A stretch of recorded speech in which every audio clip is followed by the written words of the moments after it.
Ladies and gentlemen, here we are for a special 411 episode of the My Family Thinks I'm Crazy podcast. And of course, I had to bring in someone who's a veteran on this platform, someone who I've done dozens of shows with. And yeah, you know him best from the One on One podcast, although he's done many other things and he's actually working on some books. Some articles are already available. I don't know journals. What do we call these? Not articles. They're not journals. What are the small books? Would you call them pamphlets? Pamphlet, yeah, I like pamphlets because I don't like the term zine. I feel like zine is like too like, Hipster, trendy. yeah, yeah. I So hear you. journal, pamphlet, journal is more sophisticated in my opinion. Mm, But they're kind of like zines. right on. Well, Juan Nyala is back. You were just on the show recently, so people know you. Of course, they know we've done tons of shows together. And speaking of shows, you just covered something that I think is a little bit of a distraction. Maybe you'll agree with me on this. Some evidence came out in regards to our what do we call him? Not the first lady of the United States. No, he is the first crackhead son of the United States, and he is in some hot water. He's been in hot water for a long time, but they're covering it up with some cold pressurized water, or at least the story of this. When I heard the company Ocean Gate, I thought to myself, maybe, just maybe, these rich people sold themselves maybe a fake death. They bought themselves a fake death so that they can go and pass on to some hollow earth entrance or some underground bunker, something beyond. And this is all staged so that, everyone else is like, oh, it's so sad that these, two, three people passed away. One of them so young. But think about that. I mean, this guy's a billionaire. He takes calculated risks, I'm sure. You think he's going to bring his son along so young on such a dangerous journey? What if this is some sort of expedition to, I don't know, Hollow Earth or beyond the flat Earth or wherever else we could be possibly looking at here? What do you think, Juan? Welcome back to the show. Thanks for having me, Mark. I appreciate it. And so, yeah, I did do a video on a 2.5 hour podcast on that. And I was kind of trolling on Twitter. I was adding to the fire because I do agree with you. I do agree. It's a type of cover story because where energy goes, or where attention goes, energy flows, and all these different things.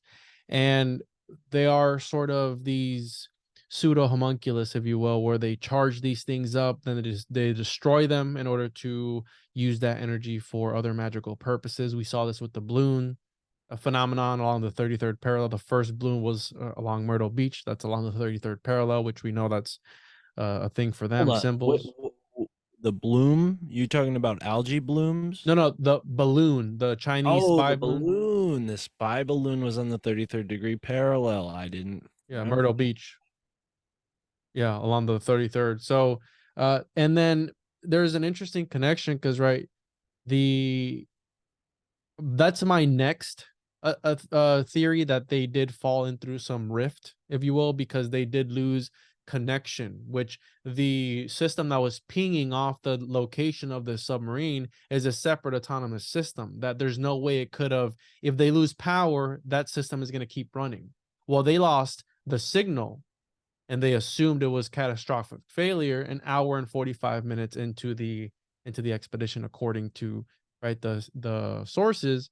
And then you have James Cameron, an interesting figure, right, JC, who's visited the Titanic wreck 33 times, and he was kind of boasting about it on all these interviews that they were talking. And then at the very end, after everything was done, because I do believe the world's a stage and we all have our entrances and exits, he was talking about how he had some connections to intelligences that told him that it had actually imploded on Sunday.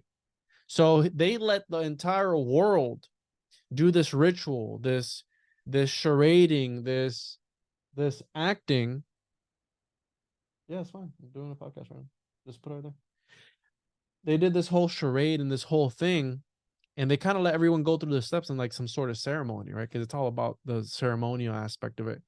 And it turns out that they already knew this whole time that it was that they had died on Sunday. So there's an interesting aspect of there was a religion of, because I just finished watching the Godzilla movie, was Godzilla versus Kong, and how there's like the whole Hollow Earth thing there and all that stuff. Then you have the Ghislaine Maxwell and how she had a submarine's license as well, and all these wealthy elites have submarine licenses, and how the Terramar and all this stuff, right?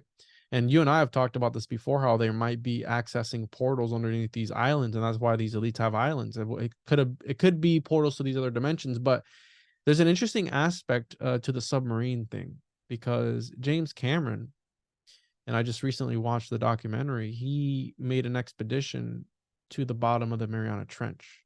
Now, there are certain religions that they're called mountain dwelling religions, and they worship mountains. We know this, right? The mountains are the holy place. You have Mount Simon along the 33rd parallel as well, where allegedly these fallen angels came through. You have the mountain where Noah's Ark settled, et cetera, et cetera. So you have all these connections, but there is one connection in particular. The Shugendo tribe.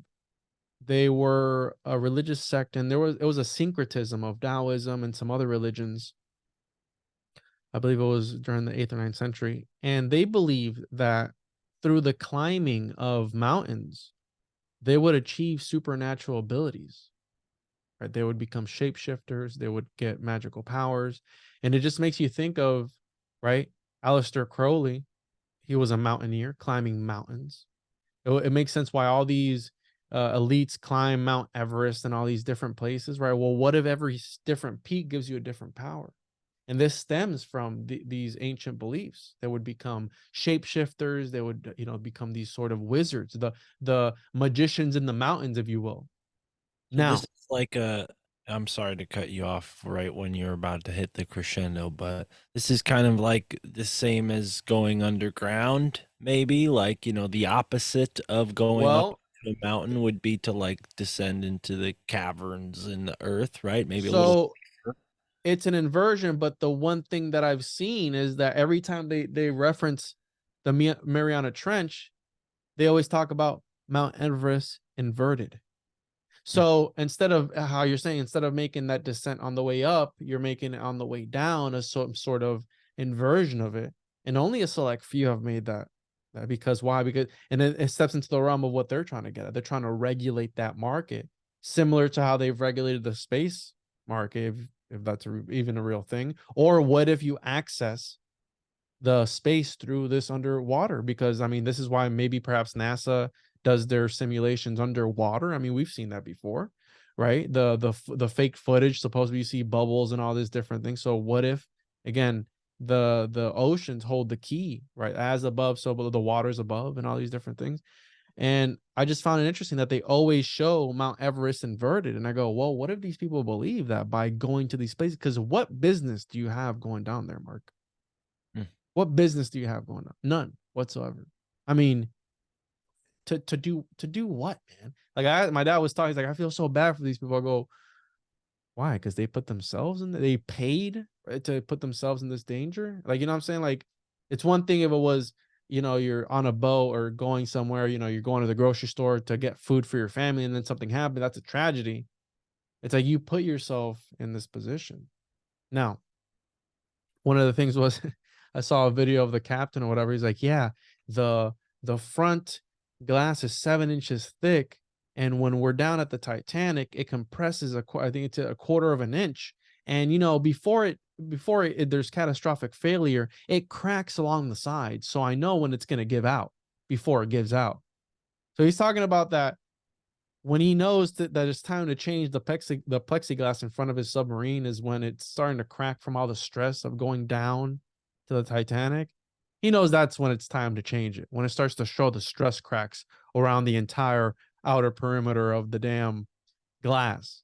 So I go, there's just something up. And if you think of the idea of it being a sort of vessel. And I do think everything is linked to alchemy, where they're trying to alchemize and transmute reality itself, the world itself, through these events.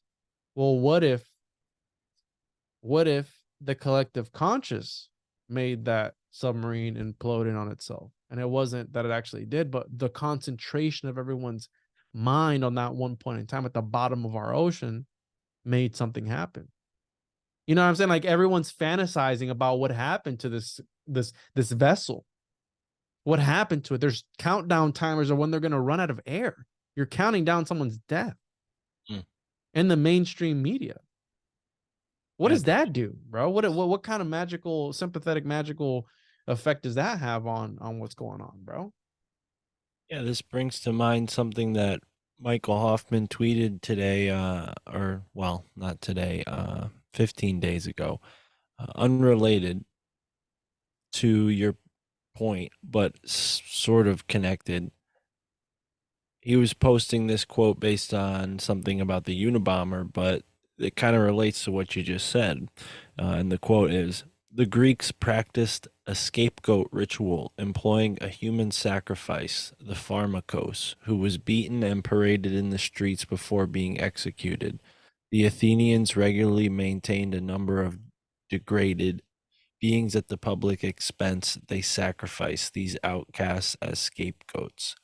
Just slightly related, but you get what I'm sort of saying there, where possibly this submarine, as you put it, is like this focal point for mass consciousness to like a Schrodinger's cat, right? Like this submarine, you don't know until you open the box if they lived or died, so to speak. But I mean, here I think the chances everybody was thinking for were they're going to die, and Mm-hmm. that was enough to, Manifest it. yeah, And well, it's a 50-50 polarity, right? So if you have people concentrating on one, it's going to increase that probability. so let me show you real quick the picture that I shared onto Twitter, and it went viral for like my taste. It got thousands of 56,000 views on it, and then we did an episode that got collectively over 100,000 hits on it. But it's You're this saying thing. that's too viral for your liking? It's not. I mean, it's not like millions of hits, but this is the. So it got 56,000. That's awesome, dude. So the Ocean Gates Titan submersible. We know that the Titans were imprisoned in a cavity underneath Tartarus, and then you got King Solomon's Shamir. And there's an me as a person who's always looking at symbols and looking at different alchemical pictures and text. These things, these archetypes, kind of stand out to me more than the regular person. So when I put this out, people were just like losing their mind. They're like they were imploding. They're like, wait, what does that have to do? And then when you start to dig deeper into it, I go, okay. I put this out just for fun, right? My caption was, let's add to the fire, not saying anything occult is happening, but and then the investigators started to come out. Sulman, Suleiman was what the 19-year-old, 19 being a number in their religion, Arabic religion, that is very significant. Suleiman translates to Solomon, right? The one in the Bible. I was like, what in the world? And then the father's name too translates to David. We know that Solomon is the son of King David, right? So you have David. There's a translation there. The father was also Dawood, so it translates to David, right? He's part of the World Economic Forum. So you have, what are the chances that you have a figure named Solomon in this vessel that looks like King Solomon's Shamir, and then the actual person's father, biblically and literally, is David? And then not only that, but the lure behind the Shamir is that King Solomon summoned Asmodeus, which we know King Solomon, right? The 72 keys of Solomon with goetic magic. And it promised him this worm. but that the Lord of the Sea would have dominion over it. Only if the Lord of the Sea would have dominion over it. Wow. So Kind of like, and it's kind of like the, isn't it a biblical story of the man going inside of the whale's stomach too? I mean, you have Jonah's this Ark, yeah. worm whale. I mean, Huh? all kind of have this same morphology of like a big being with a mouth, or in a worm's case, maybe it's big proportional to the rest of its body, but right, like these large mouth type Mm-hmm. creatures. And if you think about a submarine, right? I mean, it's just a capsule that opens up. That's a mouth. Yeah, yeah, exactly. And they're put, and not only that, but the the brazen bull, is it the metal bull where they put themselves, where they would sacrifice people to Moloch in there, and they would, right, they would burn people inside of it. And this does something to the subconscious when you're thinking about these people quite literally maybe suffocating to death. What does that do to you? Like, Well, I think it was more like an instantaneous like implosion, right? that's Because what they're the saying. amount of pressure. But yeah, I guess that if that's the official story, we might not want to lend too much credit to it. But yeah, I'm curious, considering this sort of rhyming nature to this story, where you have these very wealthy people who are seeking out a disaster place where a very wealthy group of people died 100 something years ago. I mean, I'm not the number guy when it comes to numerology. I wonder if there are any connections between the amount of years that have transpired since the Titanic. I think that was in 1914. Um, but infamously, Jacob Astor was put on that ship and died. I think it was Astor.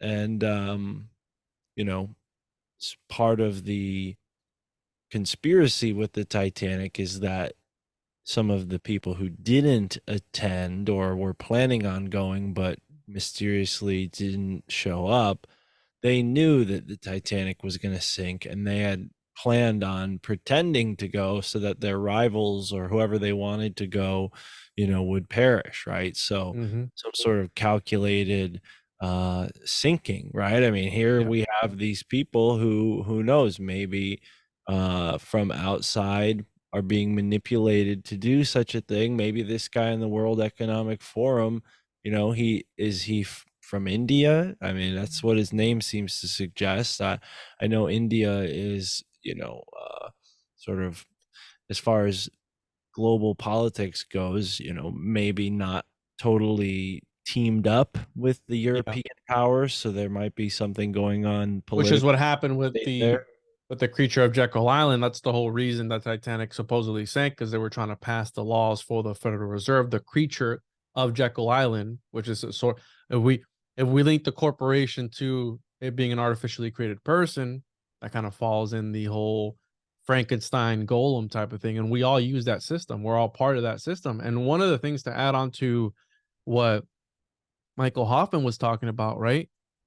It's funny that in this entire time that this is going down, in a couple weeks ago, the article started coming in about the artificially created peoples, right? With neither man, you don't need a man or a woman. They're artificially creating people. And what that does, right, to the ethics of it. Does that person have a soul? Does that person have rights? Well, what if, again, this is part of the homunculus lore, if you're able to have a scapegoat that you artificially created, which is essentially what a homunculus is, you sacrifice the homunculus to extract its magical abilities, you put this at the forefront of everyone's psyche, they charge it up. The idea of talismans involves numbers. Well, the time of day that it happened, the numbers which their names equal, right? The coordinates of where it's at. On top of that, it's a graveyard. I mean, the Titanic is a graveyard, essentially, is what it is. So think of the Titanic, right? James Cameron, JC 13, been there 33 times. He boasts about spending more time with the Titanic than the actual captain himself. He boasts about that. What if, again, they're tapping into some sort of talismanic energy with this thing? And the discovery of the Titanic allegedly was by mistake during a secret mission for the Navy. They stumbled across it by mistake. Now, let me ask you more about that because I did hear, and this, this is the result of listening to podcasts. Some podcasts were covering the story, I guess, as it was being covered live on the news, which is interesting because I don't really keep up with what's going on the news. I don't really find myself in front of a TV that often, but uh, what I heard was that, oh, we don't know where the Titanic is. That's at least what they're saying now. Is that just because it's private information and it's kind of like something that maybe James Cameron and the military know about, and maybe James Cameron bought his way into knowing about that or something, right? Like, is that why it was hard to maybe find these people? Because I there was even a TikTok video that got popular about some guy saying, "Oh, we know where they are because these sharks are pinging on the shark app because they have this app you can track sharks. Some sharks are tagged, right? So I guess there was some outstanding activity in a certain area that maybe noted that sharks who wouldn't otherwise have gone that way are going that way, which might indicate some human bodies floating around. I Mhm. don't know how sharks and a shark app, but the point I'm trying to make is that it seems like there is some sort of mystery about where these people even were, and the whole story is wrapped around, oh, they're at the site of the Titanic. So they'd been to the Titanic before. They there's you can YouTube it. They're the Ocean Gate YouTube, and you can see videos of the actual submersible at the Titanic, and they have 4K footage of the Titanic. So they know where it's at. The idea of we don't know where it's at. We didn't know where it was at before its discovery. And when they stumbled across it allegedly looking for two other submarines that had been supposedly shut down, or they had been lost by mysterious circumstances. So they were looking for that, and they stumbled across the Titanic remains. So again, and it's like how you're saying, even if you do buy yourself into it, only a select few people are able to access that area. And secret Navy operation, maybe the submarines looking for the submarines was a cover story and they were looking for a rift into another dimension. I mean, we have the kaiju movies, the Pacific Rim movies, where there's an interdimensional portal at the bottom of the, I think it's the Mariana Trench. So it's like they put this, and I call it, right, cinema sorcery, the sorcerers of the subconscious, where they implant these ideas in your mind, and it's like, are they doing it as a revelational method type of thing to where it's a possibility, or what? Is it charades? Is it just it's a ceremony? It's a Well, ceremony, you know? yeah, it does beg the question, like, is it all just about adventure? Because I've heard the thought proposed that, oh, well, there are no more frontiers. We have no more frontiers, so we need to go as far deep as we possibly can into the ocean and maybe even the earth. We need to go as far away from the earth as possible now. Those are the only frontiers available to. Haven't you seen, as of recently, the scientists mapping out the DMT realm? Oh my God. Have you seen that? No, I haven't, but I heard about it. I heard rumors of it, but you're saying that they're because part of what I heard had to do with dreams, but we don't need multiple tangents because there's a tangent waiting for us over here. But yeah, no. So I do think it was some sort of ritual, 100%.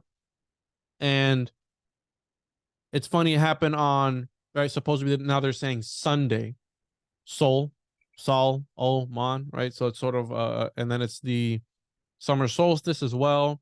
They spent 3 days underwater, which is significant, right? 3 days in the underworld before they were, quote unquote, officially,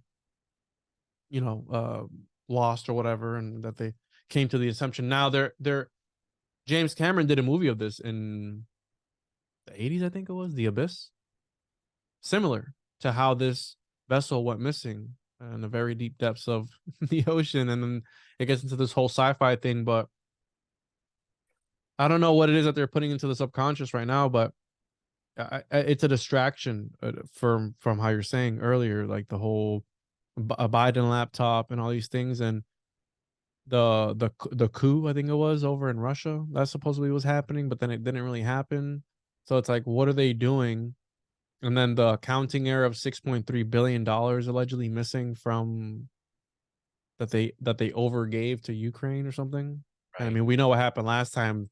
The 3.2 trillion or however much it was went missing before with Donald Rumsfeld, and what ended up happening the day after that they had said that. So Right. maybe this was it. I don't know. Dude, this is wild times, but Hmm. that's what it's like living under a Democratic president. It seems that shit gets crazy in other countries when we have Democratic president, and shit gets crazy here when we have Donald Trump in office. So who knows what's going to happen? Maybe we'll have one of these rhinos in next, and they'll just add to the war effort. Seems like the rhinos and the Democratic Party are pretty much the same. These war hawks who are invested in, well, globalism and capitalist monopolies, it seems like, and they figure out all these loopholes to gain control. But on a whole nother level, a different level, a microscopic level, we're going to shift focus here because Juan, you're my friend who dives into some really weird occult areas. And that's what I partly uh, appreciate a lot about our conversations, is that I don't ever have to explain any of this stuff to you. You get it. You pick up on it. And some of this stuff that I'm about to read might be a little dated, just a warning for people, but I think this is interesting and it's worth reading for Juan because, there's some interesting connections to what he's, well, now infamous for researching. So enjoy your pizza, Juan. I'm going to read this. I'm talking about slices of pizza that he cooked, folks. Okay, there is a video proof here. But until 1836, the English public had never heard of Andrew Cross. I guarantee most people have never heard of Andrew Cross here now in 2023. So a small circle of friends knew that he lived at a rather dilapidated country seat in the Quantock Hills, where he spent his time and what money an encumbered estate allowed him in electrical experiments. His rustic neighbors spoke of him as the thunder and lightning man and shunned his house like the plague, especially after nightfall, it being the subject of a legend that devils surrounded by lightning were then to be seen dancing upon wires encircling its grounds. By the end of 1837, he was reviled from one end of England to the other. He was an atheist, a blasphemer, a reviler of our holy religion, a disturber of the peace of families, a modern Prometheus, a would-be Frankenstein, a man who had presumptuously attempted to rival the God that made him, and many others of those flowers of speech which generally spread themselves about like leaves in Vallombrosa during the progress of religious or quasi religious controversies. Who was this dreadful person and what had he done? He was a simple, honest, and God fearing man belonging to a class very common in the last century, but increasingly rare in this. In other words, he was a scientific amateur, having the time and money for prolonged experimental work, but gravely handicapped by lack of scientific training and an almost complete ignorance of the work of other men in the same field. So I'm going to skip one or two parts here.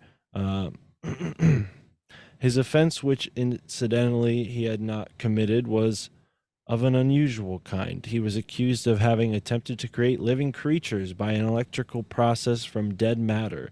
Indeed, it was further laid to his account that he had succeeded in doing so, that he had evolved in poisonous solutions fatal to all normal animal life numbers of insects of species Acarus, which insects lived, moved, and breed. Actually, he had done this, but he had not done it designedly, and whether what he had done was in effect an artificial production of life remained and remains an open question, which he did not attempt to answer. Here are his own words on the subject. As to the appearance of the Acari under long continued electrical action, I have never in thought, word, or deed given any one a right to suppose that I considered them as a creation or even as a formation from inorganic matter. To create is to form a something out of nothing. To annihilate is to reduce that something to a nothing. Both of these, of course, can only be the attributes of the Almighty. In fact, I assure you that most sacredly that I have never dreamed of any theory sufficient to account for their appearance. I confess that I was not a little surprised and am so still, and quite as much as I was when the Acari first made their appearance. Again, I have never claimed any merit as attaching to these experiments. It was a matter of chance. I was looking for silicious formations, and Acari appeared instead. So the oblique so freely showered upon Cross left him unmoved, knowing it to be undeserved. He could afford to despise it. It affected neither his life nor his temper. So basically, they're saying people hated him, and he really didn't care because he accidentally found out how to do this, right? And he was just trying to tell people about it, and they hated him because they thought he was trying to say God wasn't real or something like that, right? So, but he wrote two papers, most of which are two papers that are left. The rest of them are not. Um, and Is there yeah, pictures of these things by any chance? yeah, there. Well, the term is mite, so you could look up mites. I mean, most people have heard of mites before, but what's going on here is that, and I'll read the experiment so people can understand exactly what's going on. Is that he put some mineral solutions in a glass container, and then he put a porous stone in that container with the mineral solution, and then he ran electrical current through that. And then these insects spawned from the rock. And then he took the rock out and tried it again, and they spawned again in the glass container. And then he cleaned the glass and made sure he baked it in an oven. And he did all this stuff to make sure that there was no like organic matter in the experiment at all. He did it again, and the insects formed again. So I don't know if this is of interest to you at all. If it is, maybe I'll keep reading. But I just thought that this was Well, kind it's of a interesting. homunculi-esque story. It's interesting that you bring this up because Chance and I just got done talking about how life adapts to its environment, if you will. So at the bottom of the Mariana Trench, they when they first the first expedition there, the one question that they were always asking is there life at the bottom? Like, could there be anything at the bottom? Mm, Answer is yes, right? Because the life has adapted to whatever conditions is presented to it at the bottom there. But right. one of the other things that stands out to me is that Florida is kind of on top of that porous stone like that, right? So Florida, it's all lime rock, limestone underneath of us, and it's the lightning capital of the world. So you have the electrical aspect of it, and then you have occultists like what's his name? I forget his name. Peter Lavenda talking about how Florida is the best place to summon entities such as Cthulhu and Mm. I think the that's Elder Gods. I think that has something to do with what I spoke of with a past guest named Topher Gardner, who's Mhm. actually Chance's friend. He's introduced me to him. But Topher said that in certain parts of the world, you have either diamagnetic or paramagnetic soil, and Florida and most of like the tropical areas of the world, it's paramagnetic, where there's like a charge that can be Mhm. generated and carried. In a diamagnetic area, that can't happen, right? So that may be accounting for that. Florida is also a peninsula in between a huge gulf, like a gigantic, I think is it the biggest gulf in the world? I don't know if it's the I don't biggest, know. might be the biggest gulf in the world. Um, Unless there's a bigger gulf somewhere in Asia. But yeah, I think Mhm. it's the biggest gulf in the world. and then the Atlantic Ocean, which the Bermuda Triangle is right on the other side of that. So, Yeah. yeah, I think Lavenda has a point there. But the Titanic, of course, that's all the way up near like Greenland, right? I mean, that's Yeah, pretty it's up far up there. north. Hmm. Hmm. Yeah, but again, I think that whatever's at the Mariana Trench is also over in the over on the other side of the world. I mean, completely other side of the world. So I think this just South comes to show. Pacific, Yeah, it's in the Pacific Ocean. So the Mariana Trench is. Let me tell you right now. Mariana Trench. It's over. Chinese don't own it, right? So it's over in the Western Pacific, and it's over by, yeah, the Philippines. I mean, not well, near Japan and Philippines, and I think that's where they said that like Ah, the God's, kaiju. That's where the yeah, the kaiju kaiju come and from. Godzilla and all that stuff. So again, what does that do to the subconscious if you're feeding it stuff like Well, that? yeah, and to your point about what lives down there, we have examples on a microscopic level of creatures that can survive extreme conditions, whether that's boiling temperatures, freezing temperatures, even tremendous pressure. But whether or not those beings down there are smart as or smarter than some of the other oceans, than or other, some of the other ocean creatures, excuse me. I mean, that's up for debate. I mean, what to your point, like what could they actually be looking for down there? Like some super octopus? Like, no, I think they're looking for a gateway to Mhm. something else, right? I mean, not that I totally stand by all the hollow earth theory stuff, but I think that, expanding earth theory may have some credit to it. And if that's the case, maybe there are like hollow pockets on the other side of the ocean surface or bottom, the bottom of the ocean, right? Maybe there are parts down there where there's oxygen. I'm Mhm. totally speculating here, folks, but yeah, it does baffle you. Like, is it all about adventure? Because it does seem like a pretty dull place to explore. Like, unless you're an oceanographer and you just love those kind of things, it does seem like a very dull place to explore. Yeah, and then again, back to these open areas. Weird things happen in open areas, right? The jinn live in an open area. So what's going on? And then add a graveyard to that. Add 1,500 to 1,800 people who died on that wreck. What does that do to the area? I mean, what kind of paranormal activity is going on in that area from all those people that perished at that point in time? You know? Are there still, because like, in a boat there might be airtight places. Are there still spots within the Titanic that haven't been like totally flooded with water? I mean, this might be a stupid question, but I wonder if there are spots where the water, I don't think so, bro.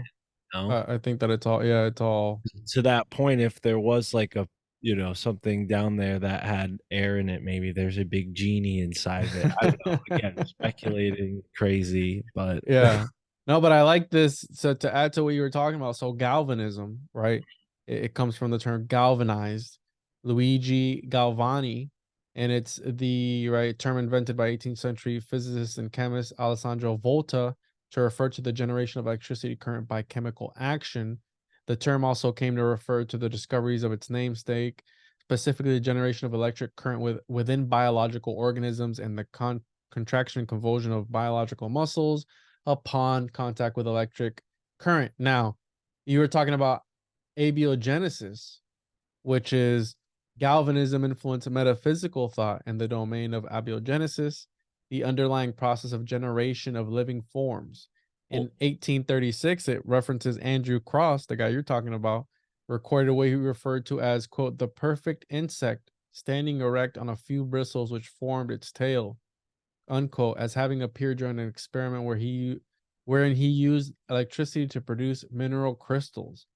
And I've heard minerals considered as animals before. I've heard people call them animals before, like some sort well, of, you know. maybe maybe that exists. Yeah, I'm sure, but no, I don't. I just mean like I'm sure you've heard that. Not doubting that, but I would consider them having consciousness. Maybe that's not. Maybe animal is not as exact as just saying they have consciousness, but I guess the at that time, creating minerals out of a solution, like growing a crystal.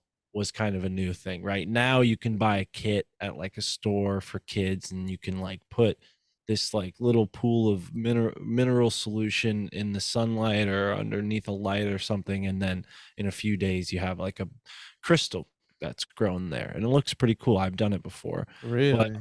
yeah, it's really interesting. Now, the way they have it, you don't need to have like some kind of electrical current. I don't remember doing that. I think I just left it in the sun, and it grew. It What grew the pretty big heck? too. Yeah, and that's how crystals form. I mean, they form that way naturally in nature under different circumstances, of course, but that is kind of like one of the wonders of crystallography is that you can grow crystals and they actually tune in with each other. Like they'll grow based on what other crystals in the world are looking like. Like if one lab is growing crystals, then another lab in another area uses the same solution to grow crystals, there's this assimilation process or a similarity that grows. I'm not explaining this well, So but I it's have an essentially they're interesting kind of take. linked. So on the topic of crystals and minerals and stuff like that, Mm. to link it to the Titanic is actually it's being eaten up by a bacteria. Oh So wow. it's There's not an withering. underwater bacteria that eats metal. So right here, the bacteria are unique to the wreck and is currently eating away at the ship's iron, breaking it down and resulting in rusticles visible all over the wreck uh, when iron oxidizes. The bacteria gain energy in the form of electrons from the degradation degradation of iron that is present in the steel. So it's not withering away because of the elements. It's being eaten by a bacteria that's specific to the Titanic. See, this is why we need hope in the world, because Mother Nature can create amazing things. I mean, look at that. You throw a gigantic, huge boat. I mean, at the peak of America's like industrial growth, we built this historically huge piece of metal with who knows what else types of materials inside of it. And within 100 years, Mother Nature creates a new bacteria that can eat through iron and steel. I mean, that's incredible. That gives Halomonas, me hope for like uranium waste that's floating around and plastic waste that's floating around. Chernobyl, that mushroom that eats up the radioactivity. I mean, again, nature adapts to its conditions, and it's called Halomonas titanica in deep water. So they literally named it. And check this out: the lure of that little worm was that it was used in the construction of the temples, and that it would eat through stone. Well, guess who figured out that the Titanic was being eaten by this bacteria? Ocean Gate. Ocean Gate, bro. What? So Ocean Gate named it, and then they got killed by the I Titanic. don't know if they named it, but they Wow. contributed to the studies of Yeah. the how it was degrading due to one of their surveys that they went down there. So in Yeah. 2021. I misspoke. They did. The Titanic didn't kill them. Their fascination with the Titanic Yes. allegedly killed them. But Yes. again, hey, this could be just a very well orchestrated, you know, um, fake faking of their own death, so that they can covertly go off to some deep state underground underwater base, or maybe even something more metaphysical like the entrance to Atlantis or something, or the Hollow Earth, right? I mean, speculating like crazy this The episode. truth is stranger than fiction, bro. That's what I've always said, Well, and the and more you dig into it, the weirder it gets. right, and the thought, with the homunculus seems so out there, but then you find out a story like this Andrew Cross guy, and he's not the only one. There's another guy whose name sounds like a competition put on by a sandwich shop. His name is Weeks of Sandwich. His What? last What? name's Weeks, and he's from Sandwich, and the book calls him Weeks of Sandwich. And I read that for a second. I'm like, are they eating a week's load of sandwiches? Like, what is going on with this paragraph? And then I read further. I was like, oh, okay, Weeks of Sandwich. That's his name. Sandwich is the place. So he basically mimicked across his experiments and took them to the umpteenth for like scientific rigidity, and Mhm. he even like scrubbed all of his equipment and made sure that there was no organic matter at all, because the thought was that, oh, if you have like the dead Mhm. corpse of a insect in there somehow, that the crystal will just mimic it, and that's actually a fact. Like you can create, basically it's called like osmosis. Here, it's in the book, I'll just read it. Whoa, that's crazy. Yes. Yeah, it's called, let's see what it's called. It's a process, and they use it to make different types of like art. It's called, let's see. It's possible to grow artificial forms from dead matter which simulate living bodies in a positively uncanny way. Artificial plants, for example, can be grown in certain solutions which allow formed by a purely mechanical process, osmosis, and they have every appearance of life and can even imitate the properties and movements of organic cells. The osmotic growths, that's the word I was looking for, produced by Dr. Stephanie Leduc, or Stephan, this must be a French guy, produced by Dr. Stéphane Ledoux of Nantes, not only present the cellular structure of living matter, but reproduce such functions as the absorption of food, metabolism, and the excretion of waste products. So essentially, through osmosis, you can take a dead plant and create what's essentially a living plant that does everything a living plant does, aside from, I think, regenerate, right? Because it says it can ingest food, excrete, and also metabolize the food. So yeah, Whoa. so I would imagine that it might not prolong, would be something that exists very long, but yeah, that's a very interesting thought. So, all in this same realm of like weird science, and only 2, 3, 400 years ago, they thought of these things in metaphysical terms, and I think it's this like scientism thing that's making us separate when it's all the same. Like Mhm. the more you look into history, the more you see that people have been looking into this strange stuff for a long time, and the further back you go, it seems the more progress they made with these kind of experiments. But I know you've been podcasting all night. Go and check out your recent appearance on Rockfin with Chance on the Interverse, folks. If you're listening to this, go and support us both on Rockfin. Juan's got a Rockfin channel. I've got a Rockfin channel. This will be on Rockfin. Shout out to all our Rockfin people. What's up? And yeah, Juan, anything else you want to plug before we wrap up? Any final thoughts on the topics we are discussing? No, like I said, man, it's really fascinating, and that people like that are the ones that helped pave the way for what technology and what these different fields are today, biology and the medical system and all that stuff. So yeah, they were at the forefront of all that. And like I said, there's a lot of strangeness when it comes to all that, because they didn't really understand what was happening or what was going on. But yeah, I truly enjoy reading and learning about these sort of topics. And my final thing, if the new homunculus owner's manual for anyone who wants to check that out. Got the history of the homunculus done by Paranoid American, and we got 33 pages of homunculus goodness. So check that out. I love that, dude. And you guys got TGLJP. the comic book bug in me, because now I have like 5 or 6 boxes of comic books. It's crazy. So I think I need to get with Thomas and create something like that, maybe for Skull and Bones, a little Mm-hmm. like pamphlet like that, because the art is awesome. If you guys haven't checked out the Chosen One comic book series yet, I am in it. Juan is in it. Our friend Chris is in it. And we can still come out with another issue if you guys buy the and help fund it, because I think it's a pretty cool comic issue. I like being in a comic book series. I gave one of the comics to a local shop that I go to every now and then. I was like, oh, hey, check it out. I'm in a comic book. But yeah, XG and John, your homunculus too, by the way, in yeah, that all second. sorts of really good products, or not products, but you know what I'm saying, because Sam is working on one too. Mm-hmm.